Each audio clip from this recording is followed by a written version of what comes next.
So what is the solution for mass migration? Mass migration, for any nation at any time, in any part of the world, presents serious challenges. The solution begins with one key step: halting undesired migration. From there, the next step is to remigrate people out. First, you deport those who are easiest to remove, such as illegal immigrants and criminals. Then, you move toward offering financial incentives for others to leave. In the long term, this would actually save the country money. You can also make the conditions less favorable for staying. If people are in a country for economic reasons, remove the financial benefits. Stop giving away free housing, free healthcare, and free money. Once those perks are gone, many will choose to leave voluntarily. If the issue is cultural or religious incompatibility, some would argue that you could dismantle or reduce support for certain institutions, like places of worship,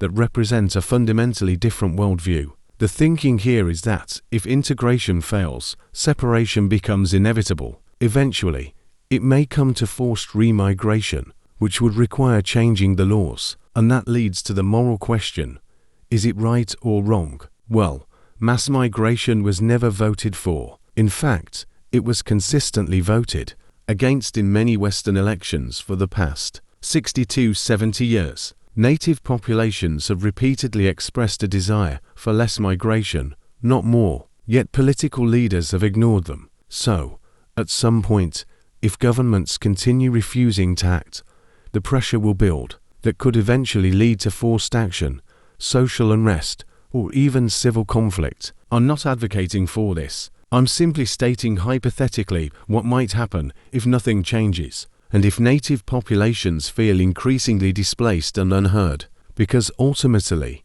if a native population is to flourish, whether it's on Earth, Mars, Venus, or in another galaxy like Star Wars, it needs space, identity, and sovereignty. Without those, a nation ceases to exist. Please like and subscribe, and if you have anything to add, drop a comment below.